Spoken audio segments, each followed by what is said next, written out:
So I couldn't help but notice that you've clicked on and are presently listening to an episode of Paranormal Patio. That's great. Thanks a lot for listening. We appreciate your support. And if you want to keep listening, you can find a whole bunch of other episodes on Spotify and wherever else you can get podcast episodes from, except for Apple. It's a personal decision. You can also find everything that you need to know about the show on paranormalpatio.com. We're on social media pretty much everywhere, I think.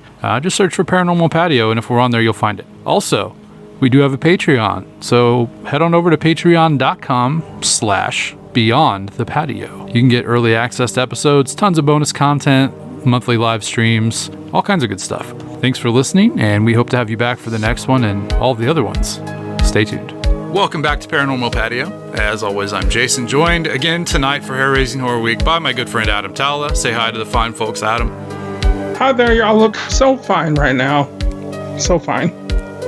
Wow, you can see them? I can see a lot of things. I can see Russia from my window. Wait. Oh no, we can't go there. We can't go there. Let's talk about some other types of goblins, Adam. Ooh. Because tonight's episode with Josh VanHook is about Shopville goblins. And Shopville is a little part of the Somerset, Kentucky area. And Josh has got a really cool story, a couple actually. And then we're going to talk just about Kentucky and Somerset and just kind of the paranormal vibe, really. It's a really good interview. What's up with Somerset over there in Kentucky? You know, it's... Y'all have goblins coming out of the ground. It's something. Ooh. It's something. There's something. It's the gravitational but it sounds anomaly. really cool. It's the long history of occult activity. You know, I don't know. The mountains, the land is sour. Well, I'm excited to listen to this one myself.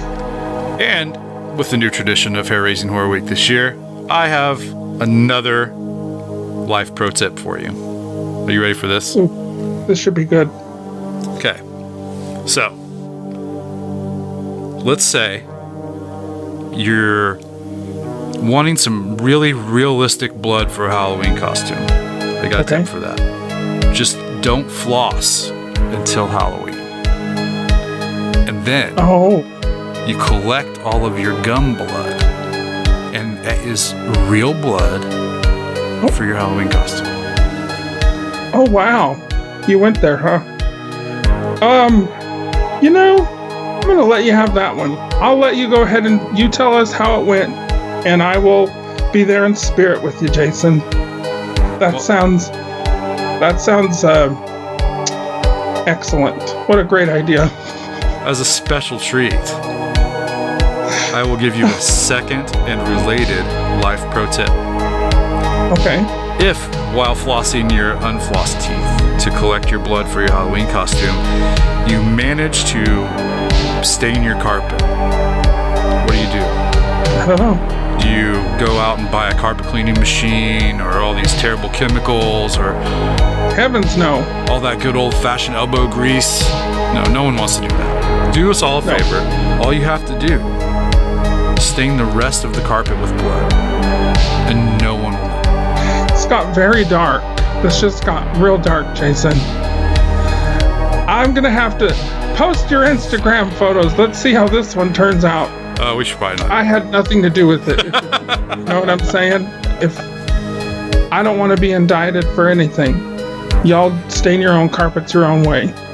I'm not here to judge you about what you do with dental floss. I'll let you live your life.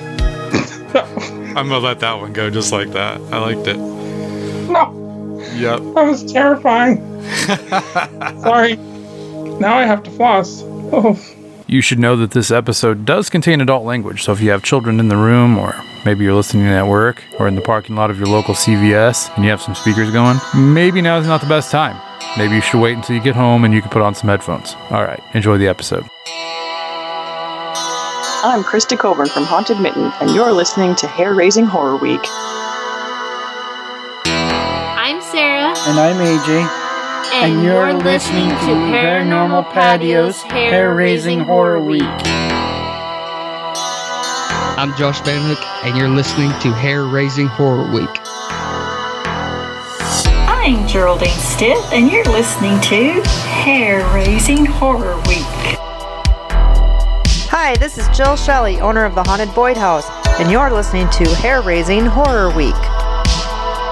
I'm Tobias Wayland, and you're listening to Hair Raising Horror Week. I'm Stan Gordon, UFO researcher and author, and you're listening to Hair Raising Horror Week. This is Bill Konkoleski, author of Experiencer Raised in Two Worlds and Experiencer 2, Two Worlds Collide. You're listening to Hair Raising Horror Week. Welcome back to Paranormal Patio. As always, I'm Jason. Tonight, joined by Josh VanHook, we're going to talk about something that's near and dear to my investigative heart, and that's some goblins in Kentucky. Josh, welcome to the patio. How are you? Doing good, man. How you been? I've been really good. I'm really still bummed that I wasn't able to meet up with you when I was down in Somerset, like back in the spring. I'm bummed. Yeah, it's, stuff happens. Life gets in the way sometimes. It does. Unfortunately, but next time that I'm down that way, for sure, we have to get together. Oh, yeah. Yeah, no, I got a bottle of Crown Royal sitting here waiting on you. Oh, Lord. Challenge accepted, I guess. I mean, that's how I like to do my podcast. You just get real green in the face and just start talking for a while. I dig it. I've had worse podcast interviews. I really have. So, yeah, welcome to Hair Raising Horror Week, man. You're the first guest for the whole weekly deal, the first regular podcast guest. That's pretty awesome. Yeah, that feels like an honor, honestly. Kicking things off the right way, man. We're bookending the week with Goblins in Kentucky because you're Monday and Geraldine Sith is on Friday. So, well, I definitely have a goblin story for you. I have heard it, but I want to hear it again, and I'm sure people that listen to my show would love to hear it too. So, before we start, you want to just give us a little bit of a background on, kind of who you are, what you do, where you come from, all that good stuff? Oh, my name's Josh VanHook, obviously. I come from Somerset, Kentucky, which has become quite a paranormal hotspot for people around the globe here recently, which is just a backwoods town sitting a little west of Appalachia. I grew up in the country. I'm a farm boy. We've always had horses and stuff, and worked my whole life. The only thing I know better than anything is hard work. I like weird stuff for a country guy. Somebody that grew up in the backwoods. I've always been into different things, and just anything that really piques my interest, I'll just jump into it, balls deep real quick, not knowing what I'm doing. And I don't know. I've always been creative type. Always been into, horses. Have a huge family. Just growing up in the Bible Belt, being thumped by that my whole life, kind of deterred me the other way. It made me a different person. I'm not really a churchgoer like most people around here, and I don't know whether to believe in the big man or not. But as it is, I think part of that opened me up to a lot of different experiences in life. Out of high school, I joined the Marine Corps and served in the Marines for about 4 years. Then, since then, just been working to pay the bills and feed the kids, man. And, doing a little YouTube here and there, some podcasts here and there, and getting my feet into groups of people that have higher interests than I do in the paranormal side of things. But it's all fun for me, so I'm not going to argue with it. Yeah, and thank you for your service too, by the way. I appreciate it. Yeah. So, I want to hear this goblin story again, because I remember the night that you uploaded that video, I may have been one of the first ones to watch it. Oh, really? I was on there, quick, because I was already subscribed, and yeah, so I was like, oh, look at this, a new video, because you hadn't put anything out in a minute, and no. And that came up, and I was like, oh, this is awesome, and it was, fairly long. But I remember, I watched the whole thing through, one sitting, and I was like, yeah, this is awesome. We definitely have to tell this story. So, well, I appreciate you bringing me on to tell it. I'll try to do my best to recollect the memories. I have a hard time uploading things sometimes because I do a lot of construction work on the side outside of my full-time job. So, when I want to do, studio things and film and stuff like that, sometimes they're either, extremely long because I don't want to, take 6 hours to edit something, or, it just takes me forever to get some free time to do it. So that's definitely why it was long. And also I had written that story in a Word document on my phone just to send to Greg Newkirk, because at the time I had heard about like all this goblin investigation and stuff in Kentucky from friends down at a campground near the lake here. And they were telling me all about this crazy shit, and I was like, "Wow, that's wild." I've seen some goblins in my time. Like maybe they'd be interested in that. And one of my buddies, Beatty, he was like, "Oh, dude, tell them." So I wrote it out, and I never actually sent it. I don't think. I can't really remember why. Anyways, I guess you want me to. I'll just try to jump into it and tell it. Yeah, absolutely, man. Absolutely. You did a good job. I mean, I know you were reading it from your phone before, but you did a good job. It's a good story. So, yeah. I appreciate it, man. I could have done better production on it, but hey, maybe 10 years down the road, I'll do an anniversary for it or something. There you go. Yeah, absolutely. All right. Well, it was the night before Christmas, and all through the house, not a creature was stirring, not even the goblins outside my house.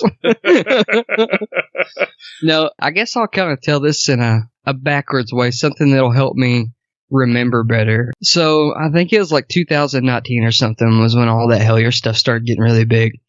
And I was watching them go through these like mine shafts and stuff looking for goblins. In 2016, me and my buddy Mike had went to this cave. They called it Satan's Cave, and it was out in Shopville off Buck Creek.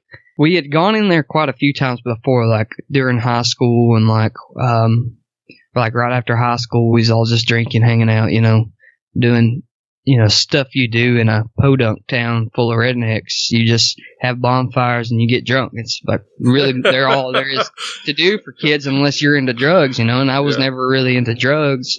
So we drank and we just hang out and go find creepy shit. Like we'd ride down to the cemetery, it's supposed to be haunted, and like, sit on tombstones and stuff, and like catcall dead people, I guess you'd say, and just try to get a rise out of things, just having a good old time. And we found this cave our buddy had told us about, and we went in there. We'd gone several times, and to get into the cave, you have to park on the side of the road, right? And then walk over like the bank. And it's not just a normal bank. I mean, you've been here. It's like a slight cliffside. You crawl like around this ledge, and you have to like duck under and get on your knees and crawl around the cliffside. And then when you come around, you like cross over this little like washout spot, and there's this like big steel grate, right? And it's covering the entrance to the cave. And like I said, I think the forestry or something had put it up, to keep somebody out, or, bears out or something like that, or keep something in. You never know. I like to think it's to keep something in. Yeah, that just makes it cooler. Let's just go with that. So we go into the cave, right? And when you first walk in, it like slopes down at like maybe like a 62-degree angle, right? It's not too steep at first, and it's all limestone and red clay, so it's sticky and wet. And all the caves around here constantly got water flowing through them. It's like what the majority of them are made out of is just water flow. And so you go into the main cavern, you walk down, and when you get to the bottom, there's like this stairwell that's been carved into it, right? When you go through the stairwell, it goes into like this real tight tunnel, and you gotta duck, and you come up and go back up into another cavern. It's a little smaller. Once you get across that one, you go back down again, and it like opens up real big, and there's like this giant stalactite and like a few stalagmites and stuff, and you gotta like climb up this wall basically, and it's really steep. Like I said, red clay mud, it's slippery and sticky, and it's hard to get up. You gotta like run up this, but there's these like crystal clear blue ponds inside there, like not much bigger than maybe like 6-7 feet wide, some of the big ones. And they're real pretty and stuff. And like sometimes you'll see like albino crickets and like cave creatures and stuff in there. And so we were going in there taking pictures and stuff, just hanging out. And then you go through one more stairwell, and it comes up on like this really, really big cavern, and it's pitch black, and you can't see the ceiling. So all you can see is like the rock that you're standing on, and it drops over like, I don't know, maybe 15 to 24 feet, right? And the way to get down in there is by rope. You have to like rappel down in there. So we took a nylon rope and tied it around like a washout of rocks and made like a makeshift rope to rappel down this cable wall. And when you get in there, we call it the main cavern and the altar room, because on the other end, like on your left when you come down in there, there's like this stone that looks like an altar table, right? It's like flat and like perfect. I don't know, it's weird. Anyways, the myth is that like the preacher at Souls Chapel used to have a cult like gathering down there, and they would like slaughter goats and kill babies and stuff on that altar table in Satan's cave and like summon demons. That's like the myth that has been roughly tossed around the area. So, you know, it's cool to go down in there. Like, we'd shut our flashlights off and, like, listen and try to, you know, feel anything we could. And one time, it was like this big black mass, like, looked like a Grim Reaper. I know that's very, you know, you would hear that all the time. Oh, it looked like a Grim Reaper. But anyways, kind of looked like that, like big, long, black cloak. And turn the flashlights on, and you go to the right. And it starts getting narrow, right? And there's, like, this hole. And it's maybe 3.5, 4 feet tall. And so you can like duck down and go into it like a little ways. And it's like a tunnel. It's kind of muddy in there. Like there was always standing water in the bottom of it, no matter how dry the season was in the summer. Every time we went in there, there's always water in the bottom of this cave. We would get on our hands and knees and crawl. And it would start to bend around like to the right. And there's like this shelf that comes up kind of like an angle, right before it hits the ceiling again. And it's probably maybe 2.5 feet wide or something like that. This bend, every time we went to it, no matter how many of us were going, how drunk we were, you know, we can never get around this bend. Like something like a magic wall was always right there in this bend, and no matter what we did, we could never get past it. So this one night, me and Mike, my buddy, we get liquored up. Well, we're going to go down there and we're going to tackle this thing. You know, we're going to go through this. Don't care what black magic's there. We're going to get around that bend and see how far this tunnel goes into this cave. We get like 3 feet past the bend, right? And Mike has just bought like this brand new 2000 lumens headlamp, like brightest thing you could buy like in 2016 off Amazon. The thing goes out like at the drop of a pin, like just for no reason goes out pitch black. And so I also am relying on his headlamp for like vision, because the only other thing I have is like this cheap like Dollar Tree flashlight, you know, that I just stuffed in my pocket before we left the house. And I've already buried it in red clay mud and, you know, water and everything. And so it's already flickering and going out. And so mine goes out too. Pitch black in the tunnel, hands and knees, muddy, wet, it's cold, you know, it's wintertime. I'm like, dude, let's turn around, just get out, go back to the main cavern and see if we can get our lights working again. And so we start to turn around, and Mike's in front of me and I'm behind him. And, you know, you're going to get that sense anyways when you're underground in a tunnel and it's pitch black that something's coming after you anyways, right? Yeah. Like that's just going to be like a natural thing. Kind of primitive, but hey, get the hell out of here, you know? And I don't know how to describe this other than like, I know this is also a weird question, but have you ever picked up a chicken? Yeah, actually I have. Okay, have you ever like picked up a chicken by its feet and held it upside down? No. Okay, well, they always flap their wings for a minute, like really quick, right? Try to get away, but then it like almost paralyzes them and they don't move. That's like how most people like kill their chickens, is you pick them up by their feet before you know, decapitate them or whatever. And they stop moving. Well, before they stop moving, they flutter their wings like really fast, right? And it always sends like this wind sensation down to your legs and like your feet. Something of that nature, like feeling, ran across my back, hit my backpack, right? And like bumps my neck and my head. And I freak out. I'm like, what? Like, I'm getting out of here right now, right? Like, a chicken just ran on the ceiling above my head, and I'm bent over in this dark tunnel, right? And I'm like, what was that, dude? And so we start running out of this cave, right? Climb up the wall as fast as we can, literally, like, beating my flashlight on my, like, leg and stuff to try to get it to work. And we get to the top of the cave back towards the grate, the big steel grate. this bird attacks our faces, like just comes out of nowhere and just like just starts attacking our faces and shit. You know, Mike starts screaming like a little girl. I start screaming like a little girl. We run out of the cave. I'm like, dude, I'm never going back in that cave. I don't care how much anybody pays me. I am not going back in there. All right. So that's 2016. Okay. And that was my last encounter with Satan's Cave in Shopville. That experience is what reminded me of the goblins in the caves when I was watching Helliers. I was like, oh, maybe it was a goblin. Like, that's crazy. And as I was thinking about that, I started thinking about my childhood a long time ago now. Would have been about 20 years ago now. I was like 6, 7 years old. My parents had just got a divorce, you know.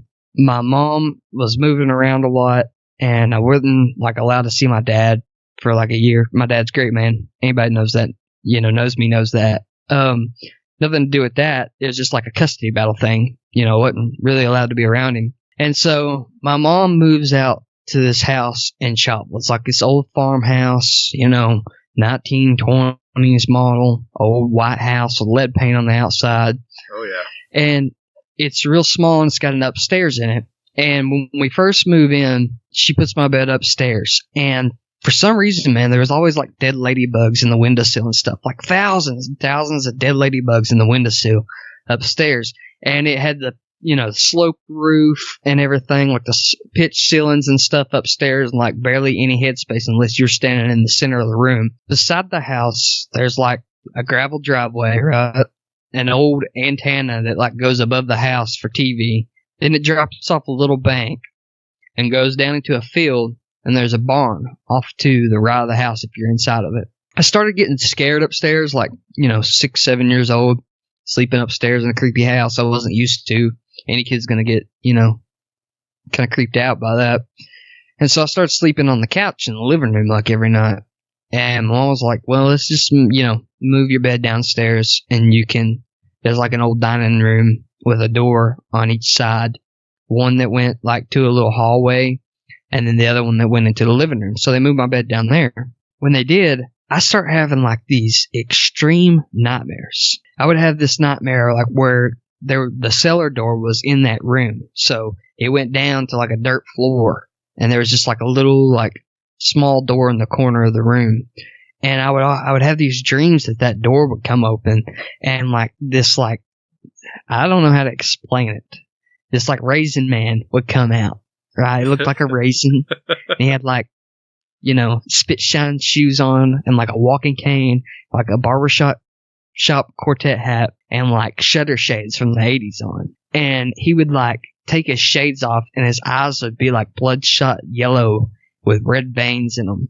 And he would smile like super big, and like he would start laughing and twirling his cane. And as he twirled his cane, like this like thud sound would just get louder and louder and louder, and my chest would like start sinking, getting, you know, heavy. And I would like wake up like screaming, like crying, you know, and like sweating. Like that's how scared I was. And like, you know, my mom would run in, like, what's wrong? You know, give me a glass of water or whatever. You know, try to get me back to sleep. And this would happen like almost every night. And then the other dream I had was like there was a wall, and it was like that old 90s wood paneling, you know, that everybody put in their houses. And this like big shadow man would like come out of the wall and like slowly slunk down to me, right? To like grab me out of my bed. I remember he had like really long skinny arms and like really long like gnarly fingers and stuff. No face or anything like that, just like a shadow man. Like that winter around Christmas time, my mom's boyfriend came over, and there was like down in the holler behind the house there was like a cedar grove. And so we went down there to cut a tree for Christmas, and it's like snowing, you know. And like the sun's setting, it's getting late because it gets late like 5, 6 o'clock in the wintertime around here. We're cutting this tree. I'm down there with him, like helping him hack away at it. And we start hauling it back up, and it's like dark by now. And I keep getting this feeling that like something's like following us. It's one of those feelings like when you know something is watching you, and like if you're sitting like in school or something, right? Or in an office, and you know somebody's staring at you, like the hairs on the back of your neck stand up, and you know, that's the kind of feeling I had, like something was definitely watching, and I knew it. We get back up to the top of the hill, pull the tree into the house, you know, and like showing my mom, like, look, I helped cut it down and stuff, you know. Yeah. We decorate it, put it up, we go to bed, and that night I see like from the barn, like I was looking out my window, right out of the shades, and out of that window I could see that telephone, or not that but that antenna, that TV antenna to the right of the window, and like down across the field I could see the barn. And I'm like looking out there watching the snow fall because there was a street light, and I see like these little white critters, like maybe like 3 feet tall or something, running up from the barn, like, you know, just a few of them, and they run up to the street light, and they're like jumping at like the snow and stuff like that. They don't see me, you know, that I know of. Like I could see them though, and they're like jumping up and stuff, and so. You know, I thought maybe it was a dream. So the next day I went out and I was looking for tracks in the snow. You know, I'd been hunting with my dad and stuff by the age I was able to use a gun by myself and go hunting. I knew what to look for, like tracks in the snow and stuff, to see if there's animals or anything. Well, next morning, you know, no tracks in the snow. Couldn't find anything. I was like, well, that's weird. It must have been a dream. So I go back to my dad's house. You know, it's like a totally different lifestyle for me at my dad's. You know, I'm not scared at night, no nightmares, nothing like that. You know, sleep like a baby, have, you know, the time of my life when I'm at my dad's house. And then I come back to my mom's the next, you know, 2 or 3 days or whatever.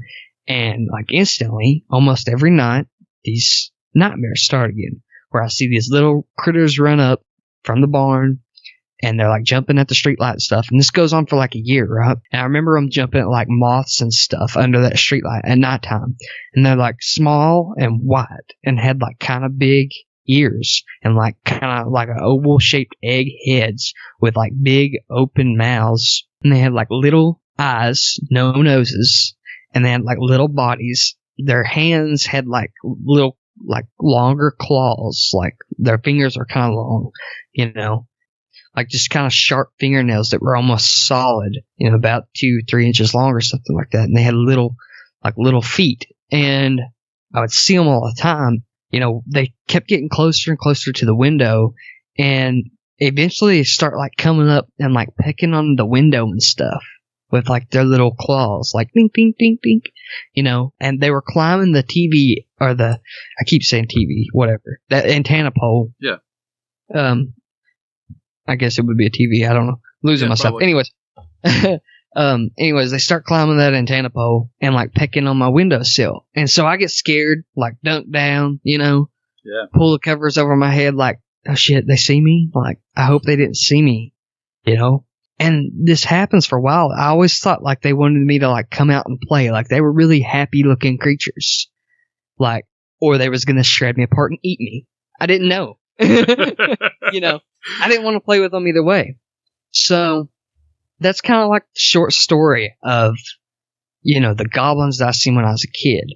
When I'm sitting there watching Hellier in 2019, I'm like, man, I wonder how close Satan's Cave was to that house that I used to, you know, live in and see the little goblin creatures. I looked it up on Google Maps, and for the first time in my life, I realized that on the back side of my house, when I was a kid living on Leo Gilland, that field dropped down to a creek. That creek was Buck Creek. On the direct opposite side of the field is the entrance to Satan's Cave. Oh, man. And I was like, what the fuck? You know? Like, what? No, this can't be real. Like, you kidding me? And so I'm like, there's like, okay, then it has to be true. Like, that wasn't dreams. Like, if I get, like, attacked by this creature in, 36 feet underground or more in a dark tunnel cave, like, and then, you know, as a kid, I'm seeing these creatures, like, every night for, like, a year and a half. Surely, the Buck Creek right there at times throughout the year was literally, like, so shallow, it was either frozen over completely or it was so hot and dry that it was, like, just like a tiny stream through, like, a few rocks, you know? Yeah. Like, it wasn't deep or nothing. So I was like, man, they could have totally been coming out of that cave and like up to the barn and the field and stuff to like eat moths or, whatever, up in a field. That was the closest field to them, like from that cave. That was it. And I was like, wow. Yeah, like that makes a lot of sense. Like if there is creatures like that, if it is real, or if I'm even seeing into if I'm peeking into another dimension, accidentally, or it's just happening, like that's totally legitimate. Like, yeah, I mean, me and Mike are the only ones that can really confess about any of that, and I'm the only ones that can, confirm that I seen these things when I was a kid in my backyard. Like, I get that. It's hard to believe any of that, but I'm not really, I always tell my friends, you can't bullshit me. I'm the king of the bullshit, I'm the king bullshitter. But, I'm not bullshitting you. I seen this stuff when I was little. Yes, it could have been from childhood drama, from my parents getting divorced. Yeah, it could have been just living in a strange, old, creepy house. I was already having nightmares and stuff. Everything was unsettling and new to me from what it had been the past 5 years before. Could have been any of that. There's so many different things. Or could have been peeking into another dimension and seeing, interdimensional creatures. I don't know. Or maybe there's just goblins in caves in Kentucky that, for thousands of years, people have sacrificed, beings to them to keep them at bay from killing everybody in the village. I don't know. And now no one's doing that. Yeah, exactly. So now they're coming out for their own. Yeah, exactly. Yeah. Maybe that's it. I don't know, man. It's weird. Anyways, that's the Shopville Goblin story. Short and sweet. I just want to take a moment to remind everyone listening not to go to Kentucky and sacrifice anything or anyone to save us from goblins, please. No, disclaimer. We'll take care of that by ourselves. No, man, it's really crazy. And then to find out, years later, make that connection with that cave. It's nuts, right? Yeah, you had to just lose your mind whenever you were looking at that, right? I did. I blew Greg Newkirk up. I was like, hey, listen to me. I have a crazy, crazy story, dude. Listen to me. He was like, yeah, I see you. I'll check it out. And then ghosted me. I was like, oh, I get it. I ghost me too. When was the last time? 2016 was the last time you went to that cave, or have you been back since? No, that was it. The next time I was going to go was when you were down here. Oh, yeah. I don't know if my big ass could get through some of that stuff. It's okay. I know what I'm doing. I won't let you get hurt. Yeah. And what are you, 5'8" or something? I'm 5'10". You're 5'10"? Okay. Well, maybe you could drag me around. I was in the Marine Corps. I know how to carry weight around, man. There you go. Yeah. Well, you definitely need some reconstructive knee surgery when we were done, I'm sure. I already need that. But, that was the last time I had planned to actually go to the cave was when you were going to come down. But, we got tied up and you went off with Jessica and Kevin out to Strawberry, which I'd say was probably pretty fun. But Satan's Cave, we got to go when it's dry. So I believe when you came down, it also rained literally the day before. Yeah, because even the Strawberry Road Cave was wet, really wet. Yeah, when it rains, it's super wet. When it doesn't rain, it's still wet. It's regular wet. It's regular. It's Kentucky wet. Yeah. No, I totally get that. And there was, they have another cave that they found by accident, and we were going to do that. But after we saw how wet the cave on the main road was, it was like, there's no way we can get out there. Have you been to that one? Yeah, I've been there. So is it usually as bad or worse? So Pittman Creek runs right beside that cave right there. So it actually drains out pretty well. And Satan's Cave is right on Buck Creek. But the only thing is, those caves pitch towards Pittman Creek. So they drain out towards the creek. This Satan's Cave pitches back into the cliff. So it doesn't go towards the creek. Yeah. So it stays mopping wet down there sometimes. And you can tell at times when you're down there, you can tell the sediment has rested on top of the rocks, so it's been filled up with water a few times. But there's also holes in the cavern floor and stuff that is big enough for a 140-pound dude to drop down in. But I've never been down in one of those. I didn't know if I was going to fall into an underground lake, because I'd always heard this rumor when I was a kid that our whole town sits on this giant underground lake. And so, I've always had that fear. Maybe that's just to keep kids out of caves around here, but, nobody wants to drown in the darkness. Yeah, there's the whole Edidorpa thing, the book Edidorpa, they, after making their way down into the earth for an extended period of time, they come to this massive underwater lake.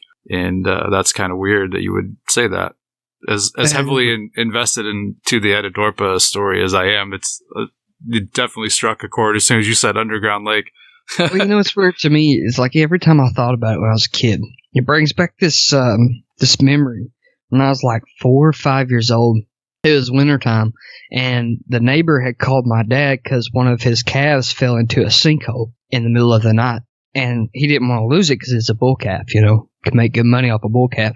So we went out, and it was like sleeting. We pulled this bull calf out of this sinkhole with a tractor and a few ropes.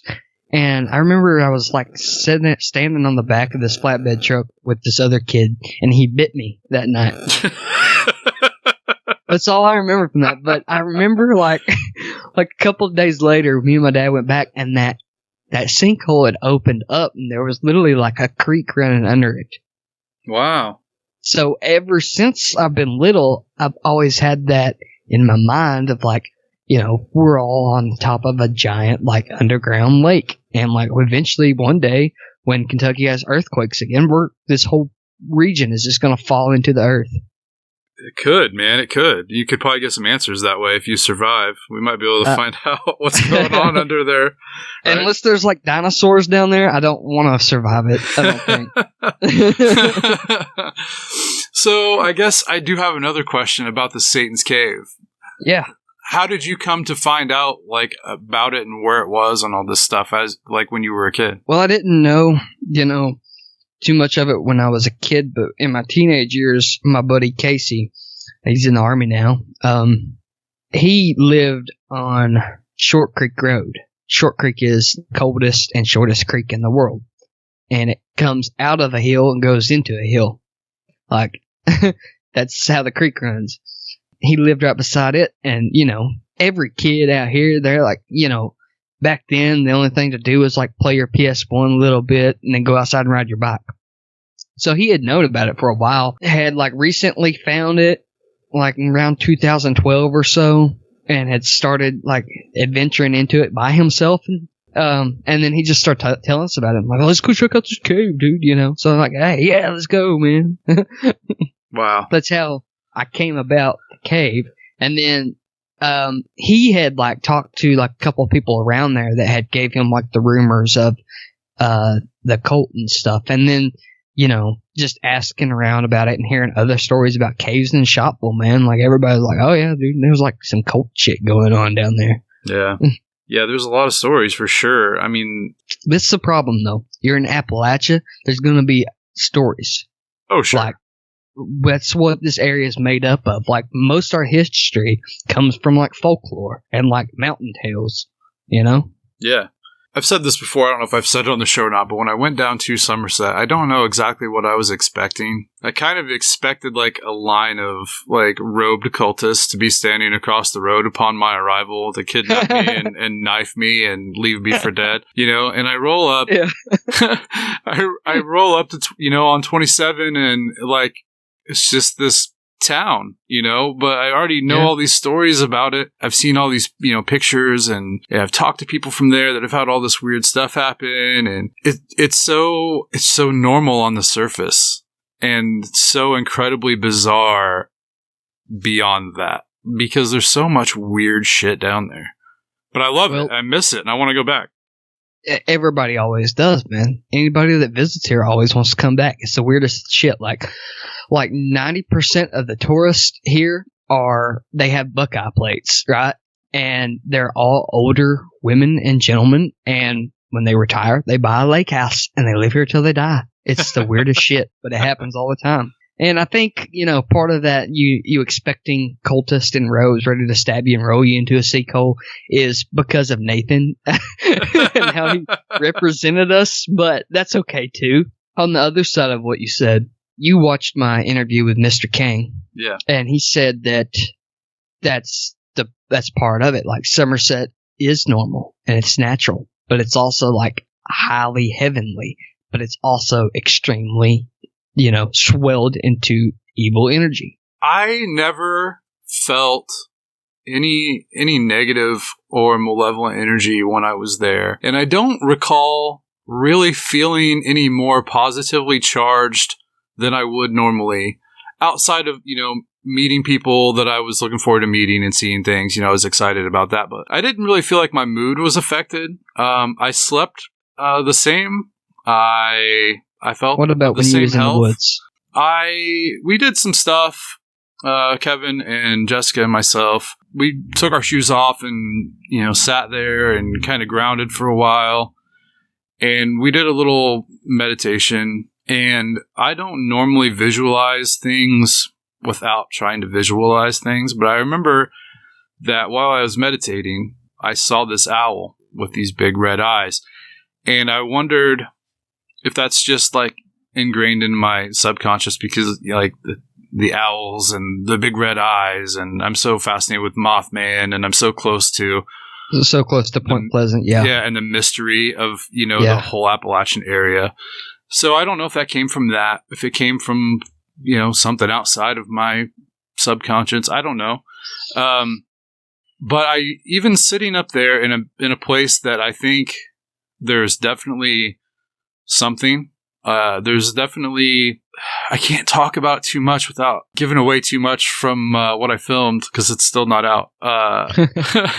But there's an apparent gateway area there to something. I don't know to what. Is it positive? Is it negative? I don't know. I didn't have an overwhelming feeling of either, but I enjoyed everything about it, man. I absolutely loved Somerset. I think that's like, most people that do visit, it's not, they won't feel negative energies. You know what I mean? Like they're not going to feel negative because if you visit here in the summertime, there's hundreds of trails to travel in the woods. There's a giant party lake, now a liquor store on every corner. And, if you're here on Sunday, you can go to church and pray to your God. Like it's going to be a more positive, reinforced visit for most people that don't live here. But, when you think about the people that do live here, there's an extreme upsetting class.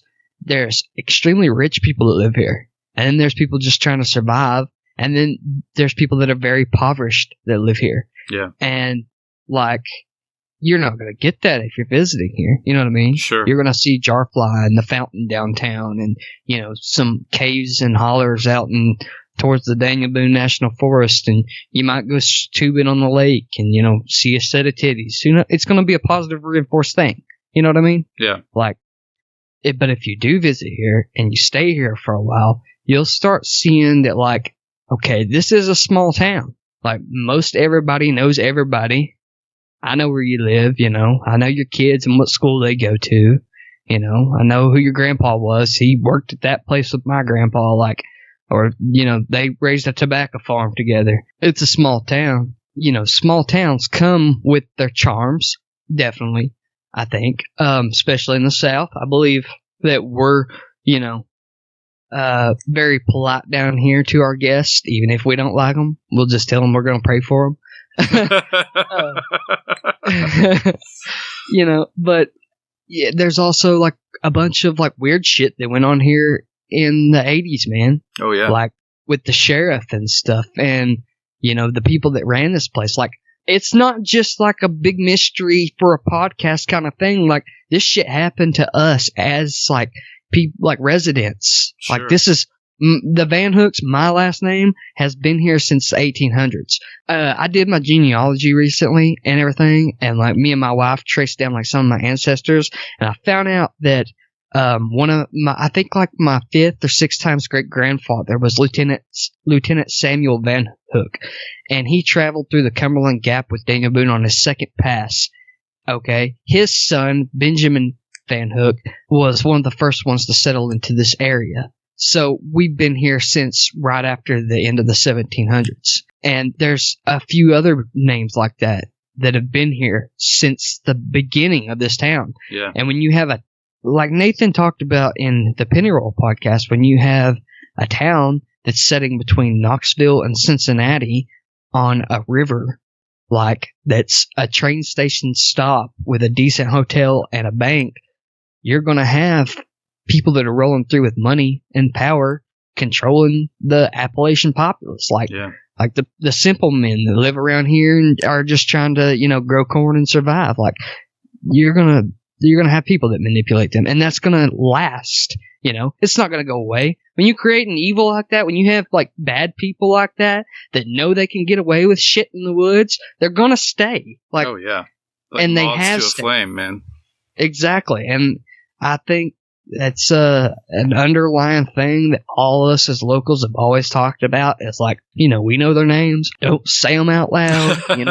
You know what they do. Yeah. Like, we know what goes on here. We ain't blind, but y'all come down and give us your money, and we're able to buy groceries on Monday, so we're all right with it.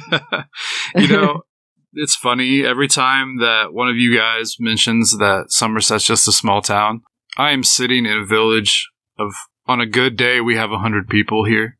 I get it. I roll into Somerset and there's, chain restaurants and stores and more than 2 lanes of traffic and all the fancy things, and talking about how you're just a small town. Let me tell you something, man.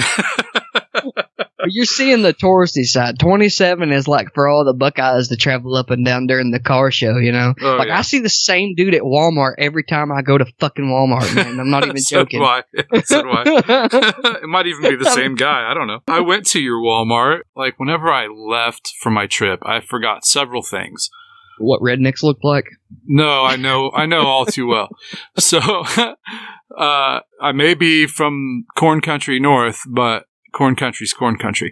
Oh, definitely. It is. So I forgot my tennis shoes. Like, I'm wearing my boots because I'm going to be... You told me about that. Yeah, I had to stop. Like, I'm like, okay, I'm not going to spend, like, good money on a pair of shoes that I'm just getting because I need them. So I'm going to go to Walmart on my way down, and I'm just going to buy a pair of shoes. So I got those actually in Carmi, Illinois, so before I even got to Kentucky. But I also forgot cologne. I didn't want to stink too bad. I'm going to be out hiking around in the woods. It's hot. Of course, when you buy a bottle of cologne, it comes in a little box. It's wrapped in this thick plastic that's, 9 inches Security thick. guard. Yeah. And so I also had to buy scissors. And and I bought bread for the trip the next day up into the woods, for breaking bread with the energy that's there, and leaving something behind for if there's something there, or just for the animals and the birds, and it's fine. It's nothing that's gonna cause any problems. And so, I had this little grocery list, basically, stuff that I needed to get when I was there. I was like, man, I hope I can find a Walmart when I get there. It's supposed to be this real small town. I hope they have a Walmart. We got it. Maybe they have a CVS or something, So, got that too. Yeah, you do, man. You got everything there, small town USA, but... I'm not going to lie to you, though. That growth has only come within, like, the past 8 years. Like, we just went wet. Like, we weren't even selling alcohol. Mm-hmm. Do you think that your perception of it being such a small town comes from the fact that it's grown so quickly in your lifetime? Oh God, yeah. Yeah, like when I was graduating high school, man, there wasn't a lick of thing to do here except go out in the woods with your buddies, take a sleeping bag, and steal, a fifth from your dad. Like, that was it, man. I'm not even joking. Now kids around here have all kinds of stuff to get into. Sure. Like, it was a small town, Yeah. Like, maybe not population-wise. Like, we've always had a Walmart. We've always had a Lowe's, and a Kroger. It's not small town. But I also come from the countryside where I knew every road that I rode a horse on or a bicycle down, and I knew everybody that lived on that road or down in the holler or across that hill. That's kind of the area I grew up in. So to me, I've never lived in Somerset. Right. I've always lived in the county.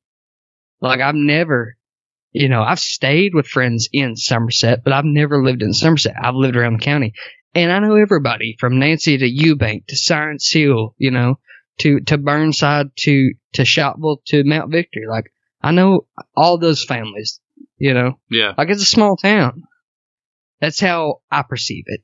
Yeah. And also a part of me, like, I've traveled the world. I've seen California, you know, I've been to big cities, you know, like, I've seen a little bit of the world, so I know that, like, that connection, that community is what it might not be the population count, it might not be how many stores or Walmarts you got, but I think what makes a small town today is the community that resides in that small town. That's a really good point.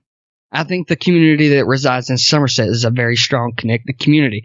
You might talk about everybody, you know, sitting at the dinner table with your family Sunday evening eating KFC, but that's just what happens, you know? Yeah. You take your shirt off and give it to the guy down the road if he needed it. That's how everybody around here is. That's what makes a small town. Yeah. No, that's a really good point, man. I like that a lot, actually. That needs to be crocheted on a pillow or something. Right next to God bless you. Yeah, right. Yeah. Yep. There's 2 pillows in our house, and one of them is a little pillow that says small town is about a community, and the other one is a slightly smaller pillow with a picture of Jesus on it. And my grandma made that one. Don't touch it. Yeah. No, for real though, I did love it. I loved it down there, and I'll be back at some point, I'm sure. I don't feel like I have loose ends or anything, other than you know, you and I didn't get together. That's, you know, definitely on my short list for sure. I'm kind of, I don't know. I'm kind of restless in my research now, because I'm still working on the documentary, and I spent so much time looking into Western Kentucky and to how that spreads and ties on to the rest of the state. I got the closure I think that I needed, you know, with that part of my research, and I don't know where to go next, but I don't know if it's a Kentucky thing. I think it might be time to, you know, focus on something totally different and change it up and keep my mind fresh. You know what I mean? Yeah. I think when you dig into something too much, you start to sink into it and it becomes part of you. And if you want to be a good investigator, if you want to be a good podcaster or somebody that researches things, you don't need to sink into everything you put your toe into. Yeah. You know? It's so I get that. Slope. Yeah, for sure. I get that. But you know, Somerset's always going to be here. Well, like, until the earthquakes come back. And exactly. Yeah, that's what I was about to say. Yeah, for sure. For sure. No, it's great though, and you know, there are a lot of good people down there. There's obviously also, I've heard, some terrible people, but there's some good people for sure. You know, it's mostly good people. Oh yeah, we have bad people here too. You know, they're just easier to spot because there's only 100 of them. You know, it's easy to spot the bad ones. Yeah, but you can't tell where the serial killer's standing in all that corn. I get it. That's exactly where he's standing. How did you know?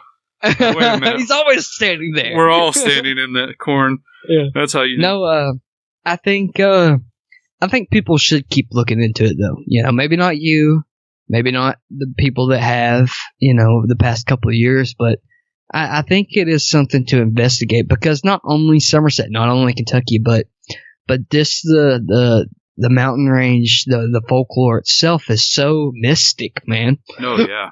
Absolutely. Like Nathan did me the honors of opening the first season of Pennyroll with something I said about, you know, these mountains being ancient as hell, and anything being in them, and we were just bullshitting at that time when I was still just sitting in front of the mic when I talked about that, and that resonates though, you know, like it's true. I believe that, man. Like when I go out into these mountains when I'm hunting and I'm sitting on a hillside in the morning and it's real cold and there's fog rolling in below me, you know, bottom of my feet on top of a cliff, waiting for a deer to travel underneath me. Like I feel ancient. I feel like I am sitting in some ancestors, you know, feet, like in their boots. Like I feel like I'm been traveled back in time. Like it's just like a timeless area. Like you have to experience it through my eyes as best as I can show you. Like you have to do that cold morning sitting on that frost covered hillside. Like you have to be in that dark holler that has water trickling down every tree. Like you gotta be in that area to understand where these mysteries come from, where like, the sightings and all this shit comes from. Like, it's the strangest place in the world. I've been around the country, I ain't never been to a place like Mount Victory. I ain't never been on or been somewhere and felt the same way I do when I'm here. Maybe it's because it's home. I don't know, but it is strange, dude.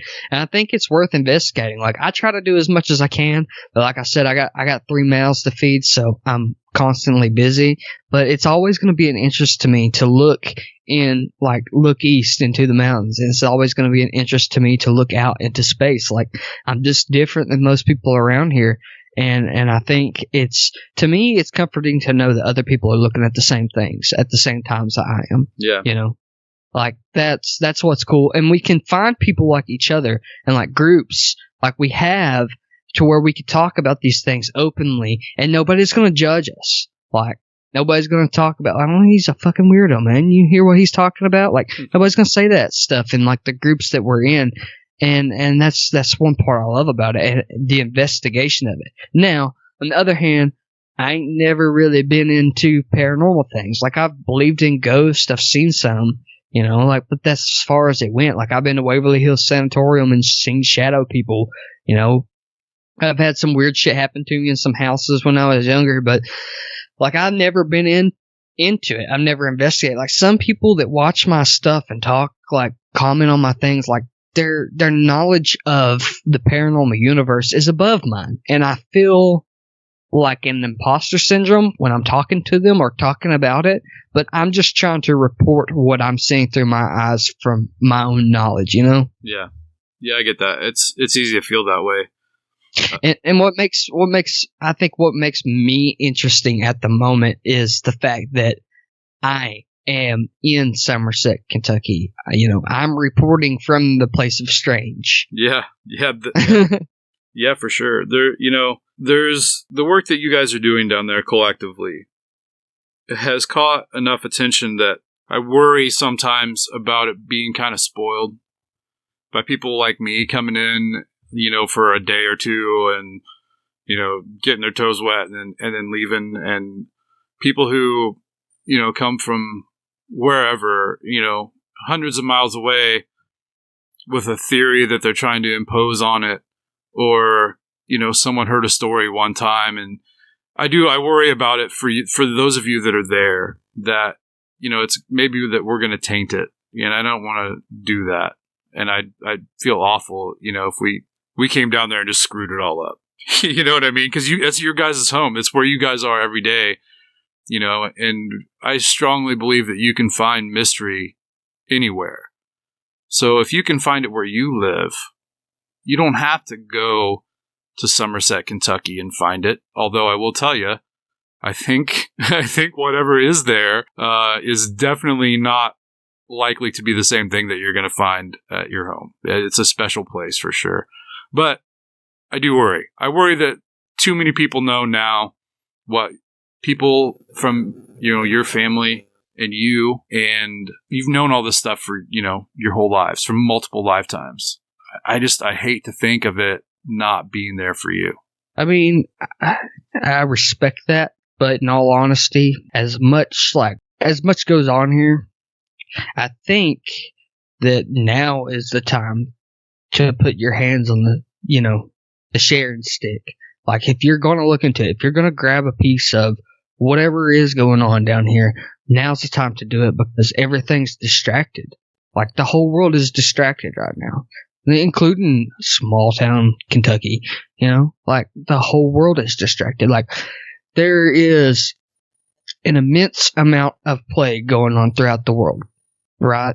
Yeah. There is also the biggest increase in paranormal investigation in my lifetime, for sure, going on right now. But also, people are just trying to party and live before they die tomorrow. You know what I mean? Shouldn't laugh at that because it's true, but yeah. It is true. Like, we're all just partying to live to see another day. Like you don't want to lay on the couch and, today and not wake up tomorrow. Like, that'd be a shitty day to die, what all that's going on in Somerset, like everything's distracted. So if you do want to come down, if you do want to see it, just be careful, man. Just don't walk into everybody's backyard. There's apps that you can download to like see like, landlines and stuff like that. Like, be careful. Like, there's deadly snakes here, holes you can fall in, cliffs you can fall over. Like, don't go without somebody that doesn't know the area, obviously. Like, you didn't do that, right? You contacted me first and ended up going with Jessica and Kevin because they wanted to show you a place, but they had already been there. That's smart. Yeah. You know what I mean? But I don't think anybody or you in particular is going to ruin what we have here because we've always had it. And eventually, I'll give you a little bit of history on Somerset. Around like 2007, 2008, our dam broke that keeps Nashville like alive and gives us all our energy. It broke, and our lake, which is one of the biggest man-made lakes in the world, was literally down to like a stream in some places. Like, it was absolute drought season. No lake, no boating, no skiing, hardly any fishing. There was no tourism for like several years. Our town was dying. That's when the drugs got pumped in heavy. Graffiti, like buildings abandoned, stores closing. I have never seen more business in this town than right now. We're growing. We're becoming bigger, and it's healthy for us because we've been under the sheet of God and taking care of your neighbor for so long that we have not experienced any outside growth until about 2017. So, if you want to come down and grab a piece now, I think now's the time to grab it because eventually we're going to fade off again and nobody's going to care. Nobody's going to know. Personally, I find it interesting that people are interested in my town. Not to toot my own horn. I think throughout the people in the world, I'm a pretty decent guy. And I pay a lot of homage to who I am as a man to how this town raised me. You know what I mean? Yeah. And I respect my home, and I respect the people that are here and the land and everything that there is to offer. I respect all that, and I think I find it fascinating that people want to look into that, whether it is the dark side, or you want to come down and get drunk, go on some old dude's houseboat. Fuck it, Yeah. No, yeah, I see that. I do. In a lot of ways, the area that I live also is horribly understimulated. Where you're in an area now where you're seeing, more growth than ever before, and I'm seeing more decline, than ever before. Illinois is in a rough spot, and rural Illinois is in a really rough spot. And I go to Arthur, Illinois for my full-time job to fix tools, and believe me, all you see is crop fields and nothing but the horizon for miles and miles and miles, and I hate it. It's too flat. Oh yeah, it's flat. But down around the southern part of Illinois in Shawnee Forest, it's a lot like western Kentucky. I would agree. Looks just like it. Yeah, it's seamless there, on both sides of the river. Before I ever got into any of the Kentucky stuff, man, like as a kid, being super poor, vacation for me a lot of times was driving an hour and 40 minutes to Shawnee Forest and hiking around and then driving back home that night. So I spent a lot of time wandering around in Shawnee Forest, safely as a kid. And it's always, held a special place in my heart. There's actually, beside the iron furnace that is there in Shawnee Forest on the southwestern part, there's this creek. It's like a swimming hole for locals that are there. There's a little bridge that goes over the creek.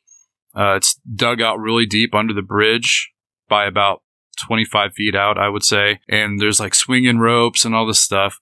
Like, you almost never go there when it's warm and not see somebody swimming. Yeah.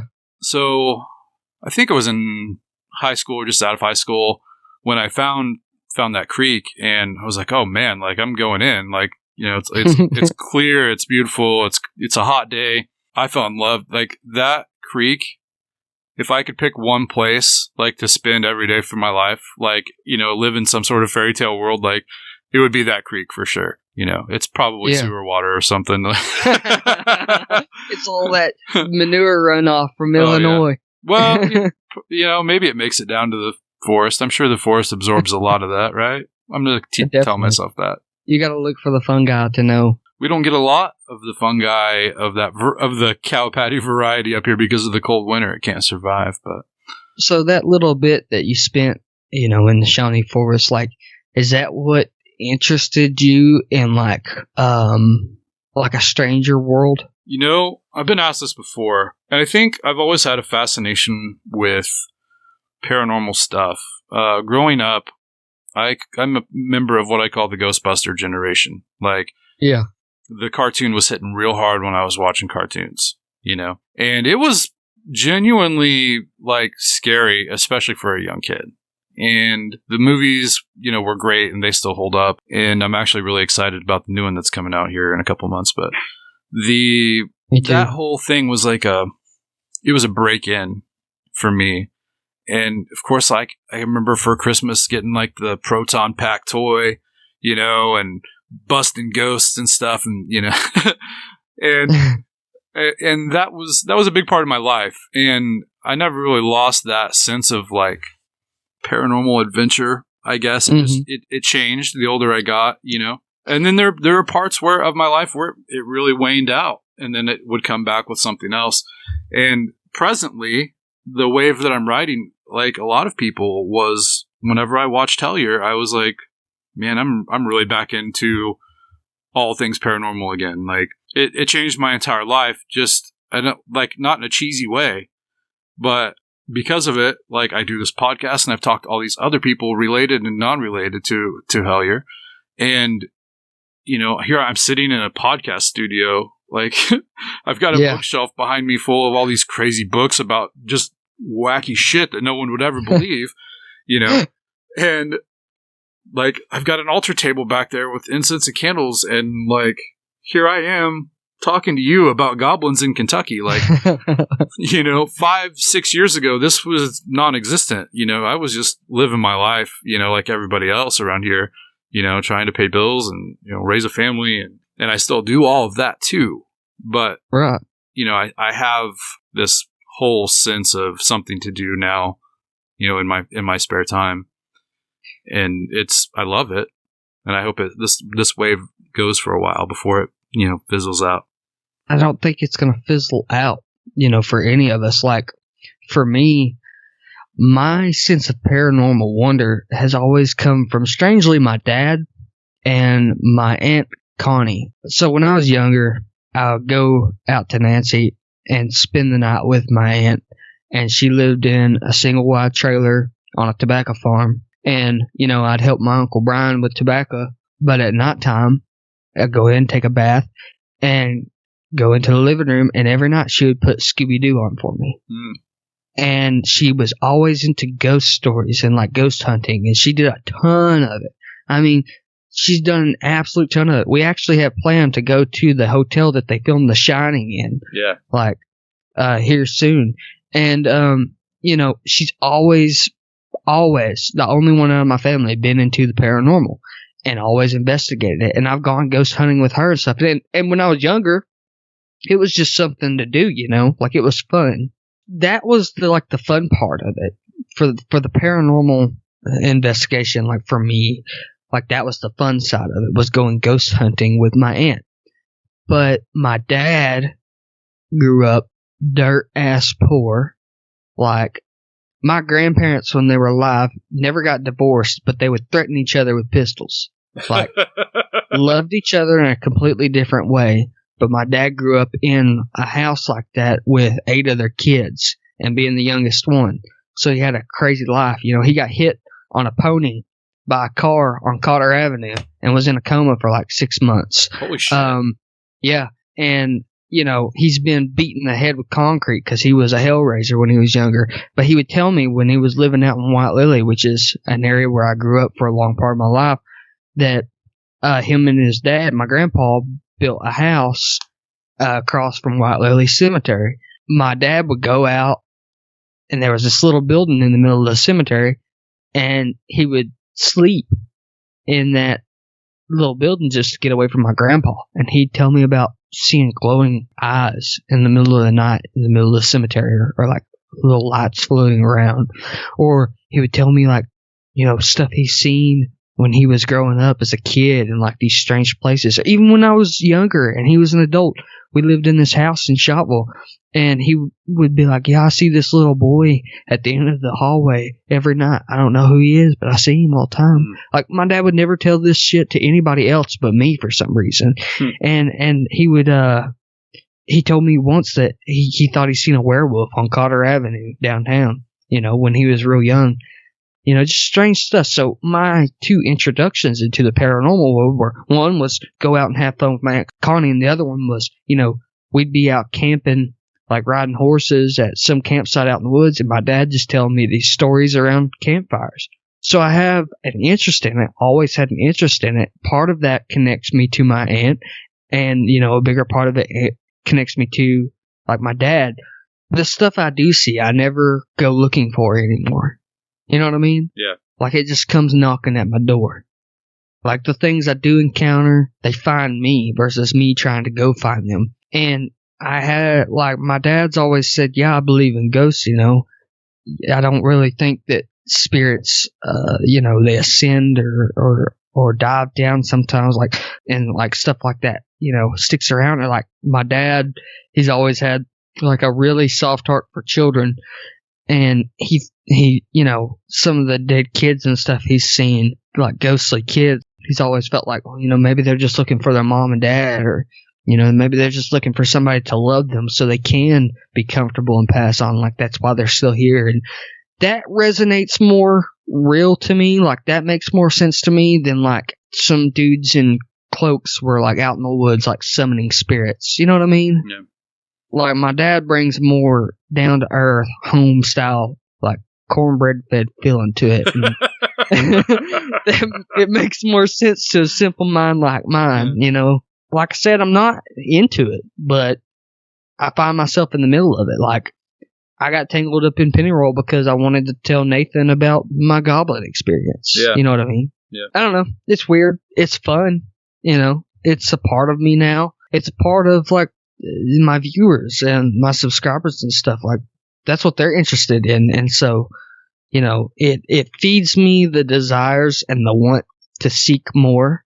But I have no direction with it at all. Yeah. Like, it's really spontaneous, and that's like the majority of things I get into. I'm kind of ADHD. It's just really spontaneous, everything I do. I don't see that as a negative thing, but at the same time, it's like, what the fuck am I doing? Like, I have no idea what I'm doing half the time. I just do it.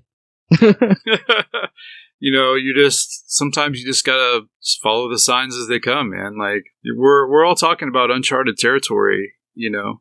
How do you know what you want to go find when you don't even know what there is to find? Well, that's, you know, part of, like, what I was trying to get at. I just ramble a lot. It's like, I'm, like, when I say I'm different than most people around here, I look up into the stars and I'm like, there's 100% galaxies out there that house Goldilocks planets with, you know, incredible life forms on it. There's so much to explore and so much to the unknown that we have to figure it out.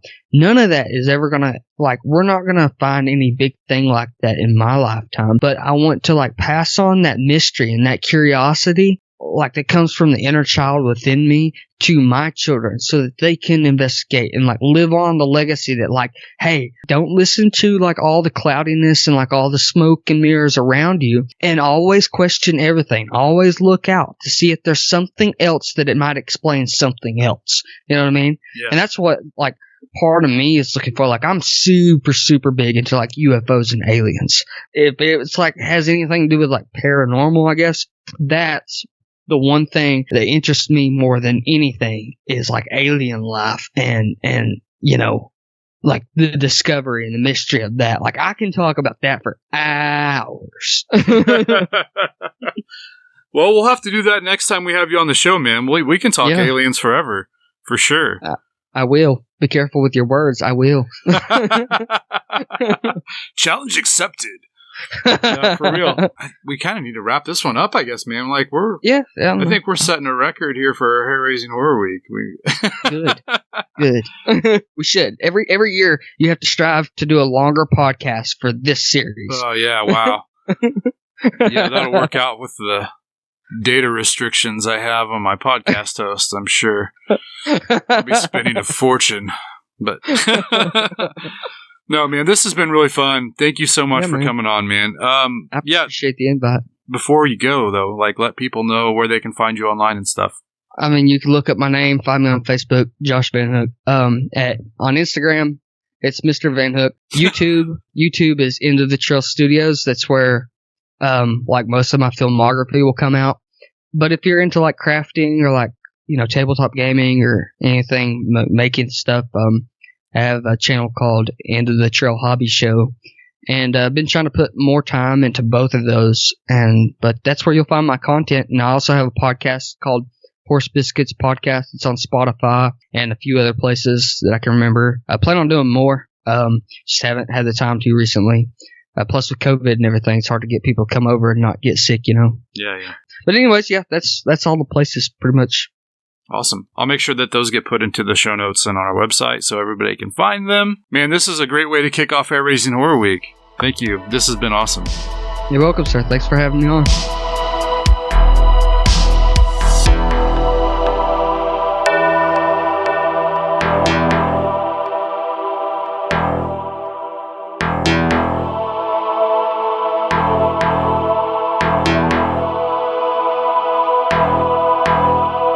Until next time, keep the fire going.